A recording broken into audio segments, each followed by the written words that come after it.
Hello learners, this is your mentor, teacher and friend here. आज session में discuss करेंगे हम एक एक्सरसाइज को। एक्सरसाइज में हमें किसी भी टाइप की कोई भी एरर हो उसको स्पॉट करना है। ठीक है, तो ये आपका इंस्ट्रक्शन है, हम आगे चलते हैं।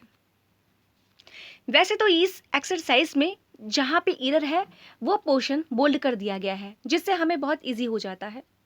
ठीक है, तो चलिए ट्राई करते हैं। Question first, despite the merger the airline has reported sizable losses and is unable to pay their employees. No error. Despite the merger. Okay, ये प्रीपोजिशन है, उसके बाद में ये ऑब्जेक्ट हो गया, ये हो गया सब्जेक्ट, रियल सेंटेंस का रियल सब्जेक्ट हुआ। The airline has reported, okay, singular subject है, सिंगुलर वर्ब है, no problem. Sizeable losses and is unable, okay, again singular verb है, सिंगुलर सब्जेक्ट के हिसाब से, तो ठीक है। Is unable to pay their employees, okay. देखो, अब यहाँ तक अनेबल तक ठीक था, लेकिन टू पे देयर एम्प्लॉयज, अब ये देयर किसके लिए आ रहा है? जरा ध्यान दें, यहाँ देयर किसके लिए आ रहा है? ये देयर ना इसी एयरलाइन के लिए आ रहा है, ओके। तो एयरलाइन के लिए देयर आना चाहिए, ठीक है, क्योंकि एयरलाइन जो है सब्जेक्ट आपका सिंगुलर है, तो सिंगुलर वर्ब आ गई, ओके। लेकिन उसके बाद में ये जो पजेसिव एडजेक्टिव आया, ये भी आपको सिंगुलर में ही लेना चाहिए था। और सबसे बड़ी बात, ये जो एयरलाइन है, एयरलाइन वर्ड नॉन लिविंग है, तो नॉन लिविंग के लिए जो सिंगुलर पजेसिव एडजेक्टिव आता है उसको हम इट के तरीके यूज़ करते हैं, मतलब इट लगा करके यूज़ करते हैं, ठीक है। तो यहाँ पे हमको देर करने की ज़रूरत नहीं थी, हमको यहाँ पे इट करना है, ओके। चलिए, तो ऑप्शन डी में एरर थी, ये हमारा आंसर हो गया, ओके। नाउ नेक्स्ट, और एरर क्या थी ये चीज़ मैं आपको बताती चलूँ, ध्यान रखेंगे। Question second, we have recently begun the process of recruiting insurgents agents for our north eastern branches. No error.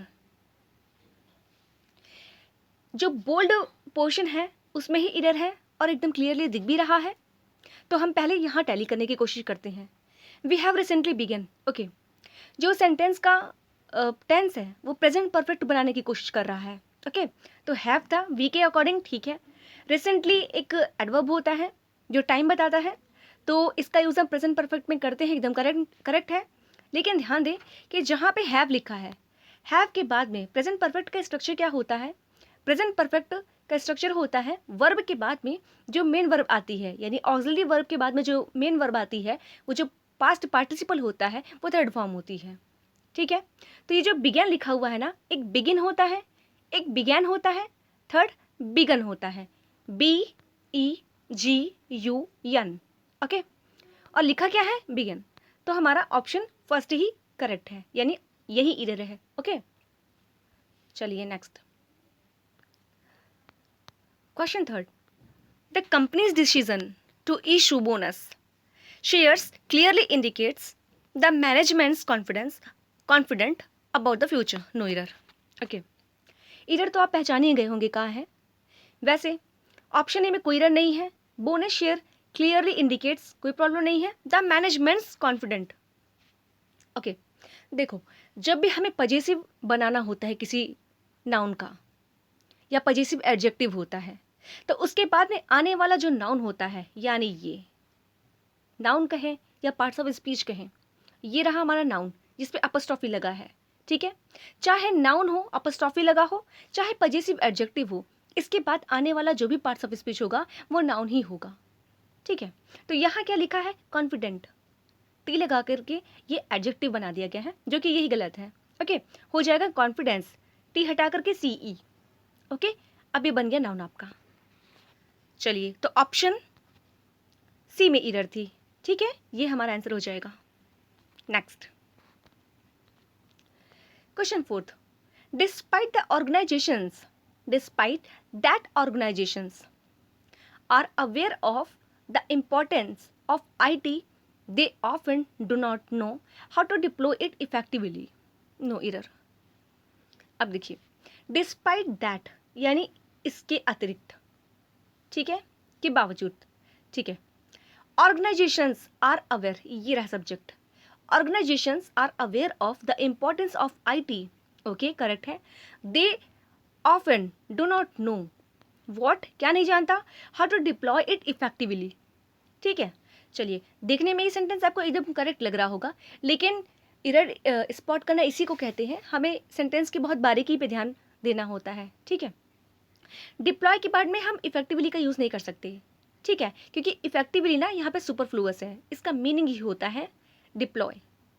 ठीक है, यानी इफेक्टिवली वर्ड जो है ना इसमें ऑलरेडी इंक्लूडेड है, यानी इफेक्टिवली यहाँ पे सुपरफ्लूअस है, इसका यूज़ करने की यहाँ ज़रूरत नहीं है। इसको आप एज इट इज़ लर्न कर लीजिए, समझ भी लीजिए, लर्न भी कर लीजिए। Okay, now next question number 5, keeping in mind that India is one of the world's fastest growing economies. Many international companies are invested in India. No error. Okay. Keeping in mind that India is one of the world's fastest. ठीक है, यहाँ तक कोई error नहीं है. Growing economies, many international. Okay, no error, यहाँ तक कोई error नहीं है. Companies are invested.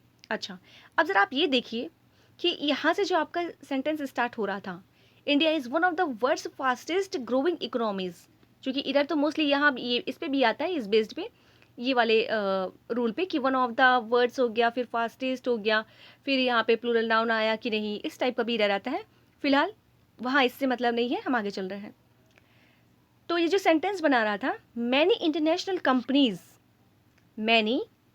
Companies are आ गया ना, तो ये कॉन्टिन्यूअस बनाने की कोशिश कर रहा है, या तो फिर ये पैसिव बनेगा।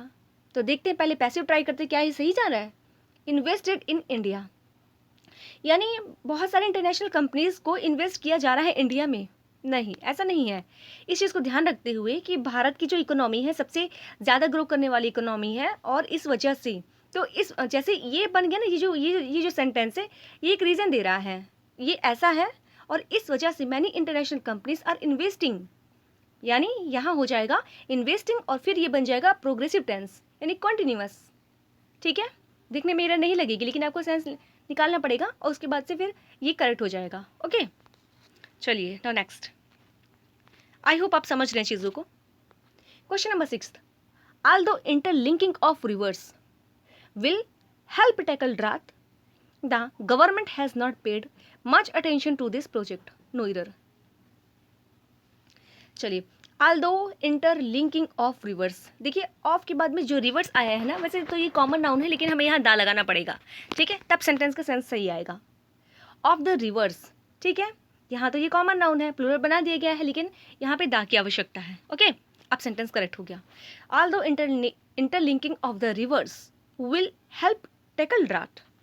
ठीक है, तो ये सेंटेंस करेक्ट हो गया। आप